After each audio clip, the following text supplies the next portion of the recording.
selling to a voter is very similar to selling to a software company. You have to make a compelling value prop. Sometimes you're going to win something. The other thing about working in government is that so much of Web3, the major friction point is not technology. It's regulatory and it's frankly compliance.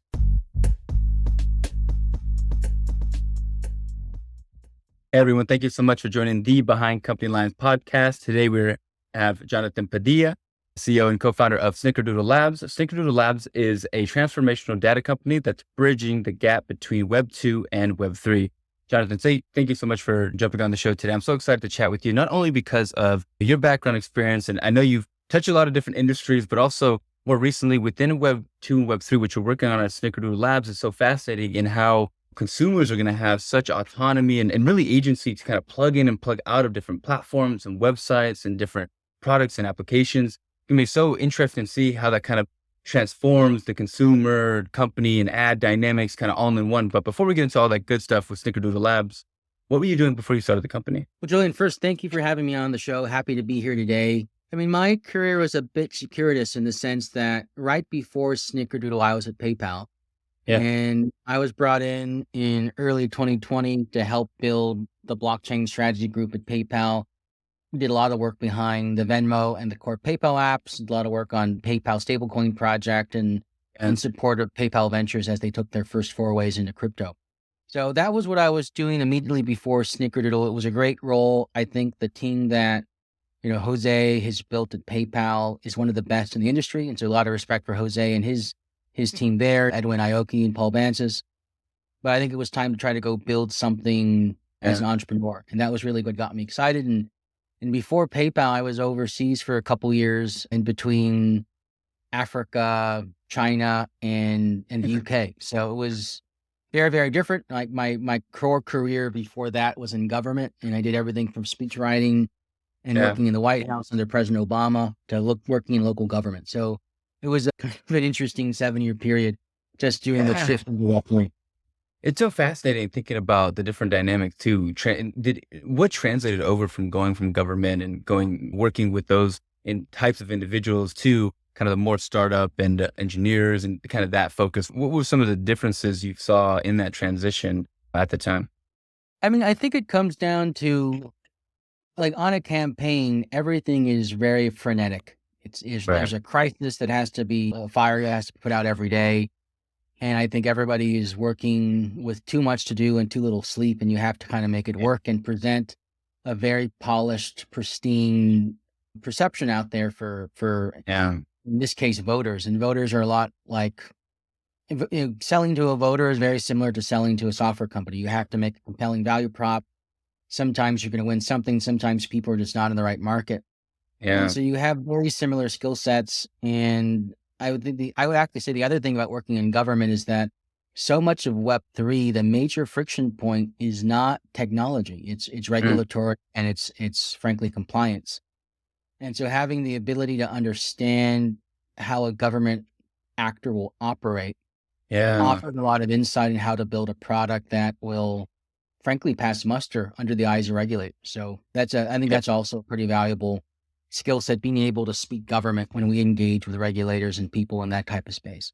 Yeah. I didn't even think about kind of having the insider. I don't want to say insider, but the kind of having the different perspectives, seeing how the relationship is between government and agencies and technology. And what is that relationship like when, there is a disruptive technology that is gaining a lot of traction? When does it start really? Obviously, I think Web3, because it has a huge financial component, it's like, that was about time, but there's been other recent technologies that have just kind of captured either attention or people with the perspective. What is that relationship, and how does that vetting process happen when governments start to get involved? And when is that time that they do? I think it comes down to the type of product you're offering. And right now, you said it a couple of seconds ago, that so much of this space has had actors that touch finance. And unfortunately, we've had a lot of bad actors in the space that have taken advantage of investors who may not have the sophistication you would expect for these types of products.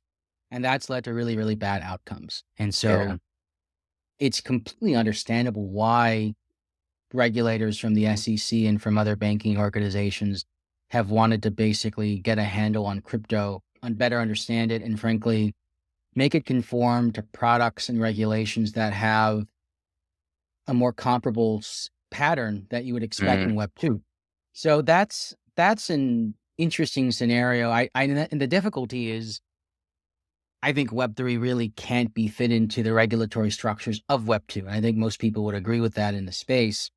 And so Yeah. we're in a really, really tough pickle where the government wants X, the industry wants Y, and Yeah. consumers want Z. And we have to find a happy medium to kind of bring it all together in a way that makes it work. And we haven't found it out yet. I think Yeah. just looking at what Chairman Gensler from the SEC has been doing, you can make the case that he's trying to make the space safer for folks. But I would contend, I think a lot of people in the space would contend, he fundamentally is making the US less competitive to peers overseas Yeah. in both Europe and in Asia. And that threatens US economic strength over the next 25, 50 years in, frankly, decentralized finance and Web3. So there's a much more we could talk about there, about everything from de-dollarization to, frankly, just core economic competition. But I think just the short summary is we have to find a better structure. I think there's a lot of people in Congress who are doing that better than the regulators at the SEC. And I would just reiterate that I think Chairman Gensler is wrong. I think he's bad for crypto. I think he's bad for economic competition. And I think he's just out of touch with the entire industry. Yeah. And why would you say it seems like a lot of that from what you've said is this like misunderstanding, not it's like miscategorization of trying to Yeah. fit Web 3 within Web 2. And why can't it fit? I mean, describe some of the reasons. Obviously, I think mechanics of it, that whole decentralized approach, but I guess in your opinion, your own words, Yeah. why can't it fit? So maybe to step back is you have to look at the perspective of like why Chairman Gensler would want to call something a security.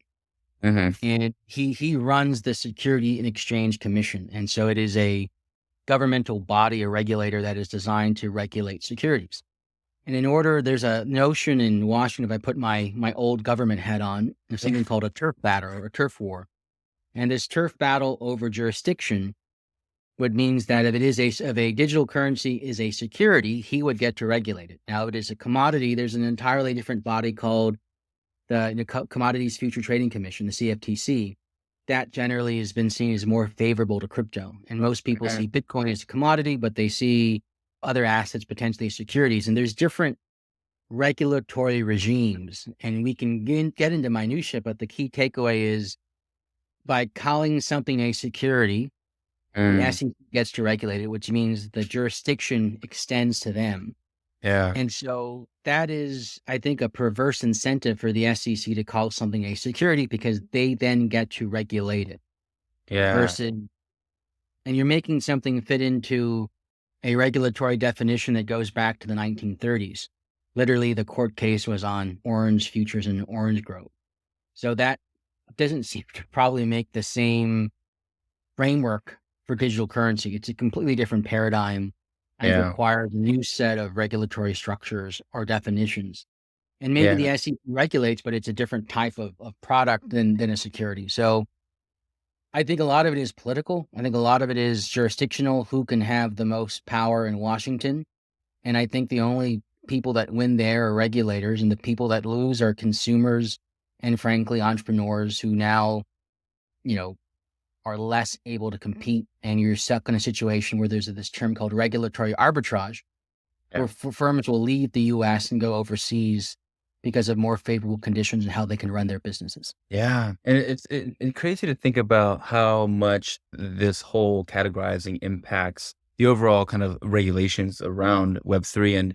And if you were to point out maybe a few people you mentioned earlier, you're like, I think there's some people within government that are doing a good job, or at least managing the growth of Web3 and crypto and really the expansion of a whole different way. Consumers are going to transact, businesses are going to be created, people are going to be rewarded. It's so different in so many ways.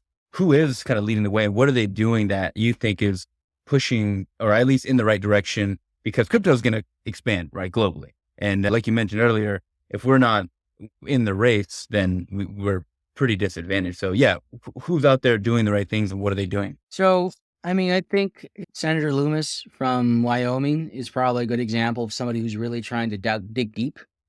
and make good policy. I think Congressman DeSoto from the House side is probably another example of a person that is trying to work to make this space. Former regulators like Chris Giancarlo, who was formerly head of the CFTC, also highlight people, Brian Brooks, in a similar spot from the OCC.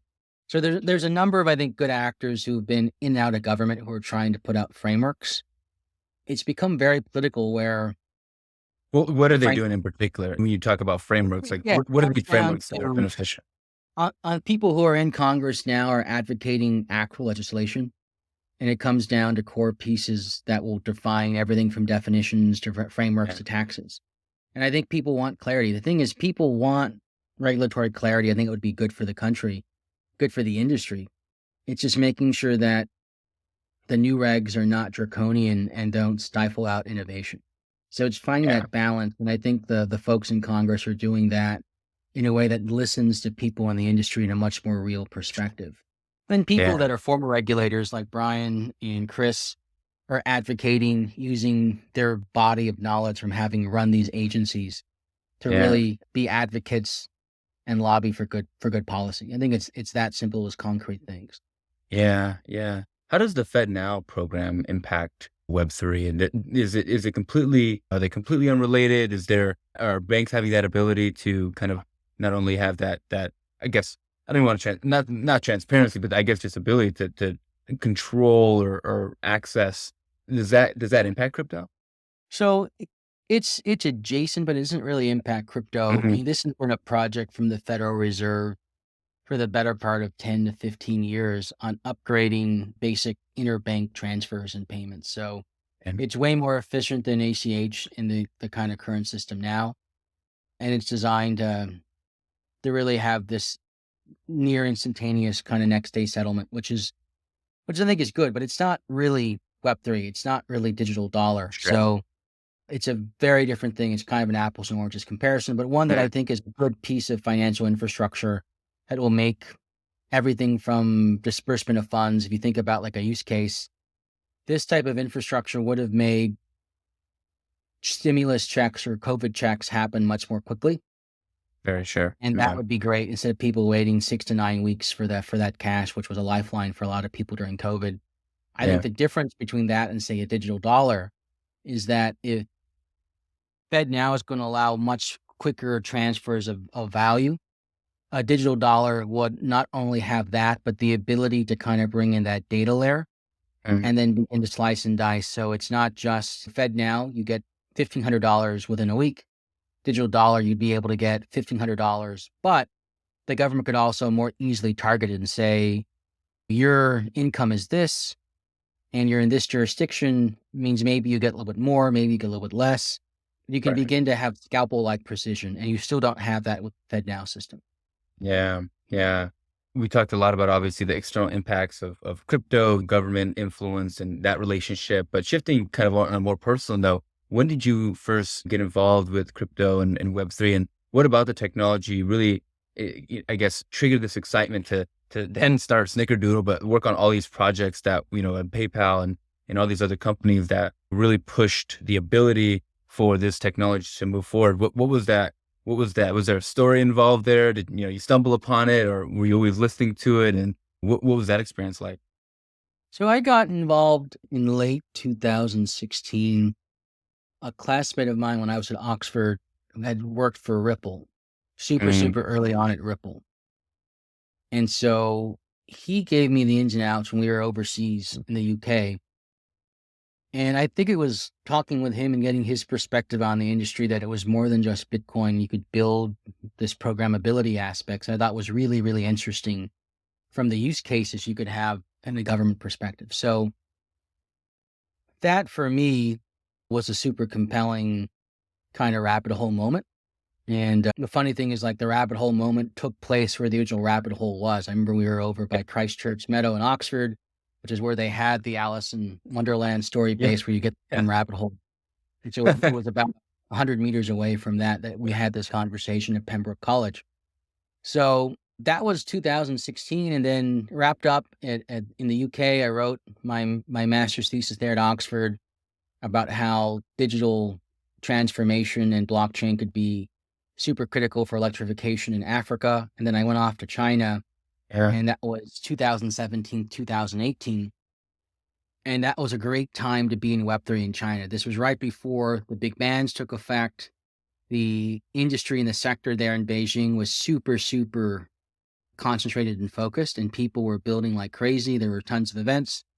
And so it was a really great time to be in Beijing if you were keen on Web3. And I think that was a catapult to really transform this from an academic interest to a professional passion.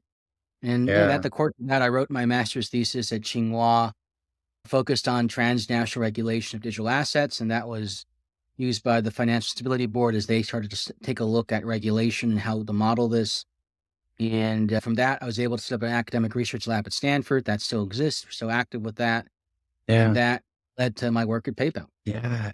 It's so fascinating thinking about the experience when not only building within the space, but how the space has changed over the years as well, and how much more capability we have to actually create products out of Web3. And when did you really start to see not only DeFi, Web3 apps, and all these dApps and things like of this nature really start to come about and have real use cases? And I obviously want to jump into Snickerdoodle because I really am passionate about the space you're working on, being that and kind of take that agency back in our own data and privacy. But when did you really see apps start to come about, and what were the common use cases that they're being solved for and so forth? So this is an interesting question. I mean, my honest, direct, candid answer is we still really haven't seen them yet.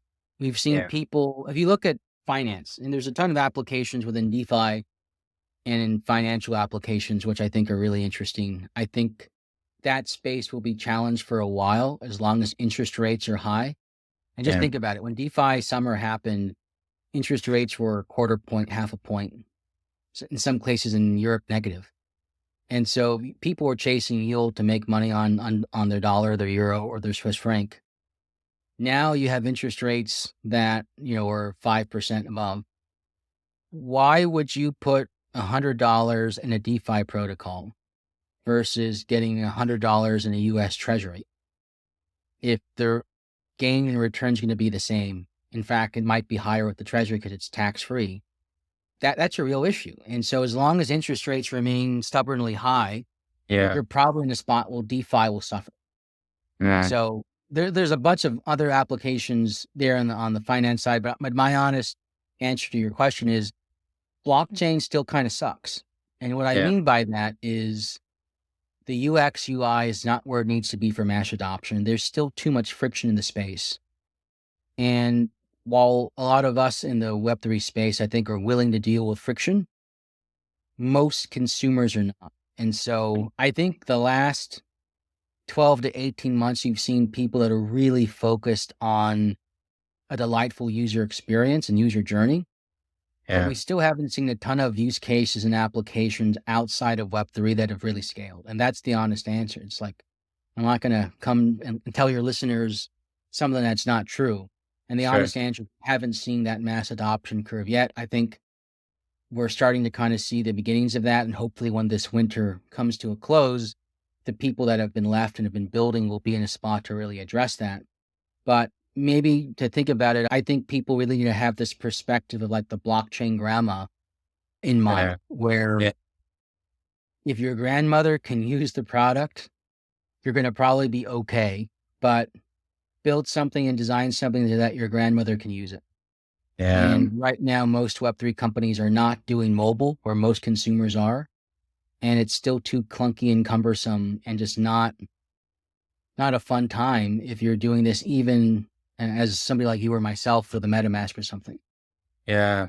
And thinking about Snickerdoodle, what inspired you to tackle this problem with tracking consumer data and monetizing consumer data? Where did that inspiration come from? And what have you found along that journey? Is that what you started initially building the onsite, or did you we need to talk about that. So when I was at PayPal, we would, like my team, we would go talk to Jonathan Auerbach, who's Chief Growth Officer, and we talked to him.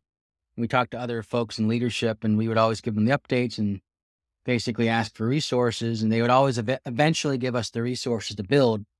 but they'd always ask me, where's the data? What backs up this kind of assumption? And our response was, we don't really have data.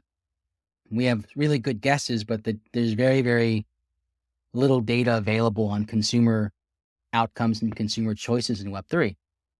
You got to think about it from the perspective of, in Web3, you're effectively operating with Web 1 tools, maybe even pre-Web 1 tools. You have a sales front in terms of, if you sell NFTs or products, you can basically track how much you've sold.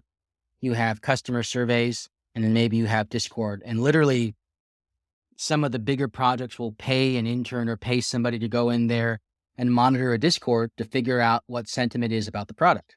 That's not scalable. It's not scientific. It's not really quantifiable in an easy way.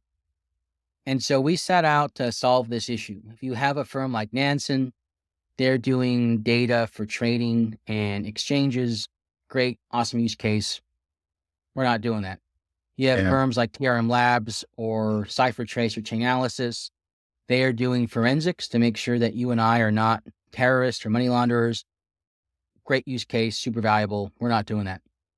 There is this complete dearth, this complete lack of ability to understand what an end consumer is and what that consumer is doing. And not just that it's the end consumer, because most people who look at transaction data from Web3 are looking at a wallet. We're not really interested in the wallet. We're interested in the individual. How do we construct a data profile that allows us to understand the individual and the body of data between Web 2 and Web 3, and do this in a way that frankly is privacy preserving? The big paradigm shift in Web 3 is privacy is king. And people in a Web 2 model, it's really been frankly very extractive. We wanted to not do that. So we put a lot of time into building infrastructure where Snickerdoodle, our value prop for a business is, we can help you understand your end consumer, their actions from both Web 2 and Web 3. And we do it in a privacy preserving way. The neat thing for us is that this means that there's no compliance risk for the business. They don't have to custody data, which is a huge issue for GDPR. It also means that they don't have to worry about being hacked. It also means that for us, the data we collect is future-proofed against zero knowledge proofs. All our data is aggregated client side at the end individual, and that means we don't have to worry about GKPs. And the neat thing for the individual now is that in Web 2, the paradigm has been, you go to Google or Facebook or any of these big sites, and they're the best repositories of data. Now, the flip is, now Julian or myself or your brother or your sister type of a thing, they are the best and final source of data on themselves. Yeah. And that really, really empowers the individual to control and own their data, to derive value from it, and determine their kind of own self-determination when it comes to who and when and how people see and use their data.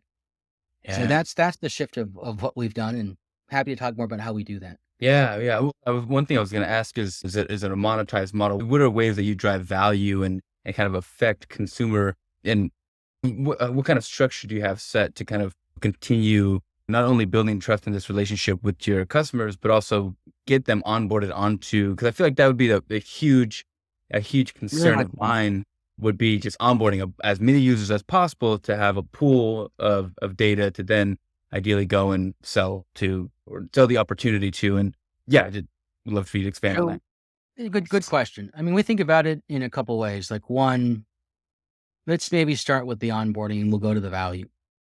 A big issue in Web3 is that most wallets have not been able to monetize, and they have not been able to figure out a repeatable revenue stream that is not dependent upon swapping crypto. And so in a bull market, that might be a good sum of money, but you're probably only touching a very small fraction of your user base. In a bear market, that user base probably goes way, way down. And we know, even from talking to people in the industry, people that were dependent upon swaps have taken a huge hit the last 12 months. So we start with that. Our go-to-market, and it's kind of funny, we built a browser extension. You can download it in the Chrome store right now. We've also have a mobile app, both iOS and Android. The truth is, we actually don't think most people will ever download our app, and we're okay with that. Yeah. Because we've designed this to be an SDK with 4 lines of code. We can inject this into any other custodial or non-custodial crypto wallet. This really positions us to have a very effective go-to-market. It's also why we built the product not to basically compete with them. We could Yeah. have built our own wallet and done crypto custody and things like that, but for us, it was more important to build a product that could scale with these types of partners as opposed to building a complete soup to nuts, which would make us competitive with other people in the market. So does So, yeah, sorry, don't mean to interrupt. So does yeah, the product essentially works with the wallet? Is it almost act as like a filter, a mesh, or medium, or membrane to like think filter about it as through? like its own purpose-built data layer. Hmm. And this adds a ton of functionality where a wallet can then integrate this and they get Hmm. analytics on their own user base if they're non-custodial. Right. And they're able to derive real value from this across a super big medium. Yeah. And so this we think about it as referral fees, advertising royalties, and data queries begin to build a long-term value proposition for this wallet. That becomes long-term revenue. And then the user gets the functionality to own and control their data in a very familiar use case. And it doesn't have to be a crypto wallet. It could be an IoT device. It could be a Web2 application. The SDK can be injected in about anything. And Yeah. that allows a lot of flexibility for us to go after Web2 clients and Web2 data just as well as we can do Web3 clients and Web3 data. So it is very, very flexible there. And the engine we've built allows the value to be Web3 and Web2 for the end consumer. So it Yeah. could be a transfer of USDC. It could be an NFT. It could be an in-game item. It could also be a Web2 claim code that gets you 10% off an order. It's very varied that way. It's so brilliant. And I'm guessing it was purposeful, obviously, to build the extension or the piece that worked with the wallet rather than building your own wallet or building Yeah. its own mechanical device. Is that just for speed to go to market? Was that kind of It was behind that both decision or speed. It was both adaptability? speed and realization that Okay.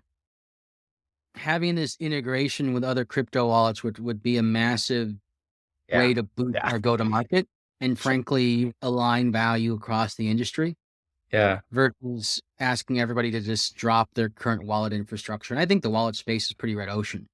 Like we didn't Yeah. want to compete in the red ocean market. This really is more of a blue ocean market for us and is providing a pathway to frankly just align value for the ecosystems. Yeah. And how does this change how brand content and strategies or how does that change how they're going to campaigns? That's the word I was looking for. How are those campaigns going to change? And have you already seen brands making a shift versus typically it's like, hey, this is what we're doing. If you like it, come buy it and we'll drive traffic to us. It seems like it's a way more collaborative experience within the Web3 ecosystem if you want to do it well as a brand. But What this is changes a in those campaigns? question. Yeah. Like for the campaign perspective, you're now able to basically marry like Web2 data with the Web3 data. And we do this in a way that's anonymized. So even though I might know, Julian, that you're, say, 25 to 30 Hispanic male, I'm not going to know you're actually you. I'm not going to know like your city you're in. It's Correct. anonymized so that we protect the privacy of the individual at a cohort basis. So that we think is super important for protecting Web3 users. But it gives the brands the ability to have very targeted, precise ways to reach those users. And so you can begin to kind of extrapolate. Well, if Julian is a fan of Nike and he's a fan of Mercedes, which is doing now a big NFT push. You can begin to figure out co-marketing and maybe you follow certain Instagram or TikTok influencers Right. able to bring in that type of data as well. And so for a brand, you're able to get the targeting growth and retention metrics you would expect in Web 2, but are just not available in Web 3. And that allows us to have next generation, basically campaigns. The other thing is, as you think about airdrops, even if you could do airdrop as an advertisement, but even if you're a project and you're doing an Yeah. airdrop, most of this has been spray and pray. And you hope you're not getting hit by too many bots. We can have real person qualifiers so that you can have smart airdrops and you really begin to gate it by geography and gate it by certain other features for both a regulatory and a market growth perspective to optimize every finite penny to get the best value for your dollar. And that just doesn't exist right now in Web3. There's a lot of folks who are now trying to do attribution, but they're doing it in a way where they're effectively just data harvesters, and they're not respecting the privacy of the individual. And like, that's going to work for some. I totally get it. If you don't care about privacy, maybe you should go with them. But if you do care about privacy, nobody does a better job than Snickerdoodle. And on top of that, because we're marrying this Web 2 and Web 3 data, the data sets we'll have are going to be richer with that Web 2 data than anybody else just scraping stuff from the internet, which is most of the other projects out there. Yeah, it's such a huge value add to the brands, right? And because you think about how much, especially sustainability is becoming way more in the forefront. And it seems like Web3 and sustainability, obviously that there has its usage of energy and all that, but in terms of how it can impact how much companies are making, how people collaborate, see, and just overall be more sensible about the campaigns, more intentional about the products that are made and distributed into the world. It seems exciting to have that kind of relationship and have that cohesiveness. And thinking about your business, whether it's external or internal, what do you view as some of the biggest risks that your company faces today? I mean, you talked about it a little bit earlier. It's making sure we can hit the growth curves on onboarding. And like, that's the challenge. I think we have a compelling value prop and we're working towards addressing that. Pending that, obviously regulation is always out there. We think we've done a pretty good job to make sure that we're compliant and that we're future thinking in this space. I mean, I think those are probably the two biggest risk points we have. And then just macro crypto climate. Like, we've been very conservative in a lot of ways. We've thought about this on, like a lot of companies in the space, we've had to lay people off. It's never fun. It's something I enjoy. It's something I feel not great about. But when it comes to making sure that we can be lean and nimble and preserve runway to make sure we get the best chance at this, we're doing what we need to do. So I feel like we're in a good spot to get this done, but it's making sure we build something that's easy to use and frankly have the resources to sustain to a better economic climate. And that's really the difficulty, the chasm in front of us. Yeah. If everything goes well, what's the long-term vision for the company? Oh, I mean, I think the interesting thing for us is with enough people in the model, we can begin to discreetly price data. And that becomes really compelling because if we can discreetly price data and say the value of my data is $1,000, maybe your value is $2,000 for you, we can begin to build financial products around that. And so if we think about DeFi has been very exclusionary. If you're using mainline Ethereum, it's incredibly expensive to put money on. No one's going to go put $100 on Ethereum in DeFi. You're spending $20 to put it on and $30 to take it out. It just doesn't work. No, for us, we think that there's a future when this system is more on Apex, where we can allow people to do things like collateralize loans with their data, tinkle up sums, do things that this in some ways becomes a private sector universal basic income. Yeah. And that's a very, very interesting value prop that is still probably 5 to 10 years out. But, we can get this thing going. There's a lot of real potential there that I think is super exciting and goes to beyond just a business, but generally doing good for society. And that's a super exciting proposition. Yeah, I agree. Yeah, I love this next section. I call it my founder FAQ. So I'm going to hit you with some rapid fire questions and we'll see where we get. So I always like to open it up with what's particularly hard about your job day to day? I think like in the last couple of months, it's been working through fundraising in like a challenging climate. We have a good product, the numbers to back it up. I think people have just been harder on crypto and that's made fundraising tougher than it has been the last couple of years. So I'll say that one. That's just been a tough go the last 3-4 months. Yeah. What's something that you do, or maybe what's something that you're good at now as a founder that you wish you were better at earlier on? I think I've grown in making just tougher business decisions. And I think you have to develop the thicker skin in terms of looking at a financial statement and cash flow perspectives and realizing what is a priority and what's not. I think honestly, I've been better at saying no. and being able to say no more easily is always a difficulty. But I think that's gotten easier, and then being able to make tougher financial decisions where I liked the people we had that we had to let go last week. And it was a matter of making a very clinical business decision, trying to Yeah. take care of our people, obviously, with severance and things, but making the clinical decision that we had to do this to ensure the numbers made sense to investors and that we had the runway to execute.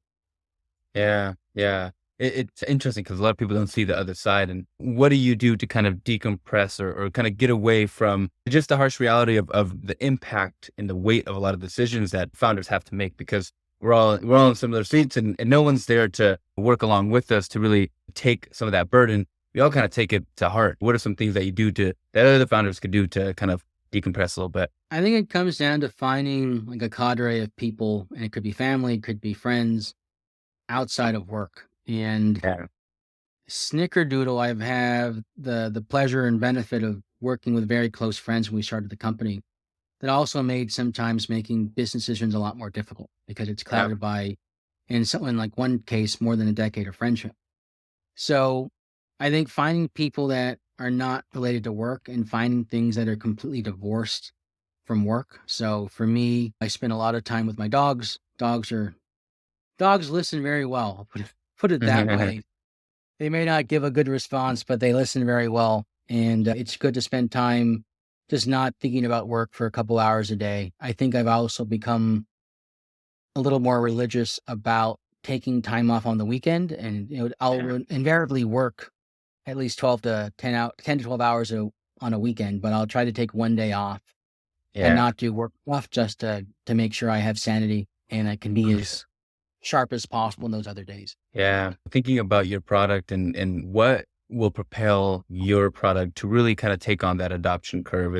Are you building towards this eventual product that you feel will have really strong product market fit? Is it a partnership that you think if we partner with X company and offer them to their group of customers, we really think we could hit this curve and get mass adoption, get other partners involved? What really propels this thing forward for you? I think it comes down to partnerships and Yeah. either smaller crypto wallets. We're in the process of getting our data wallet SDK deployed to. And then that sets us up to bigger conversations with companies like MetaMask or Phantom or bigger wallets. And so it's getting that initial proof point in product market fit with smaller actors. Like, whoa, okay, we're getting real data, we're getting real value, people are using it, they like it. That opens up this bigger and bigger partnerships. And the nice thing is the fee split's all done at the protocol level. So you don't Yeah. have to trust Snickerdoodle that you'll get a cut as you're an integrator. You can just have to trust the code and it's all there, it's auditable. And so that Yeah. really begins to open up a true hockey stick in terms of adoption is that data wallet integration plan, which is our core go-to-market strategy. So Yeah. we feel pretty strong about that. Yeah. I always like to ask founders this question because I love how all founders kind of get knowledge from all different places, whether it's books, people, podcasts. If you were to think about something that's had a lasting impact on you, what books or people or material out there has really kind of lasted and had a lasting impact? I think I try to read as much as I can. If you read one thing every week, you should read The Economist. It's a nice, concise way to get a perspective of the world, what will Mm. trend, and that impacts everything from culture to business to finance and government. So I think that's a must. And I think it's finding this notion of like a personal advisory board, people you trust who are invested in you, and you can go to once a quarter or once a month, whatever the time frame is right, and get honest feedback. And a lot Yeah. of people, I think, right now are frazzled when they get negative critiques and get challenged. And I think frankly, you need that. I mean, we can't live in a snow globe with snowflakes. Yeah. The real Yeah. world is super tough. People are gritty, and you have to be able to withstand real criticism. It's the only way you're able to grow. Yeah. And somebody who there to give you a pep talk, okay, maybe every once in a while, but somebody who there and says these are the things that need to change to get you to be a better version of yourself, that is invaluable. And I think Yeah. most people don't have somebody in their life who's to give them a hard reality check. And that is, I think every founder needs that. And I think frankly, every person, even if you're not running a company or being an entrepreneur, if you want to have a growth mindset, you're going to have to face tough decisions, sacrificing realities, and it's not going to be handed to people on a silver platter. I couldn't agree more, Jonathan. It's been such a pleasure chatting with you. I know we're at the end of the episode here, but last little bit, obviously I'll give you a chance to give us all your plugs, but is there anything that we didn't, is there any question that I didn't ask you that I should have, or anything we left on the table here today? No, I think this was pretty encompassing. We talked about Snickerdoodle, and we probably could do more on like government regulation stuff, but maybe we save that for another show. Absolutely. Absolutely. And last little bit is, where can we find you? Give us your Twitter, your LinkedIn. Where can we be a fan and support what you're doing? Well, if you want to check Snickerdoodle out, we're snickerdoodle.com, and you can download our data wallet on the Chrome Store, iOS, or Android. So check us out there, download the application. We love feedback, and then follow us on Twitter at Snickerdoodle. And we'd love to have your support and have you along for the ride. Amazing, Jonathan. It's such a pleasure, not only chatting about your early career and kind of the relationship between government and crypto, but really kind of the more exciting piece is really what you're building at Snickerdoodle, what you're allowing consumers and companies to really rethink their relationships with how they do brands and collaborations. So excited to see where this thing's going to go. And yeah, if we have you on the show again, I'd love to see where it gets to, but it's been such a pleasure, and I hope you enjoyed yourself on the show today. Great. Thanks for having me, and thanks for listening for those at home. Of course.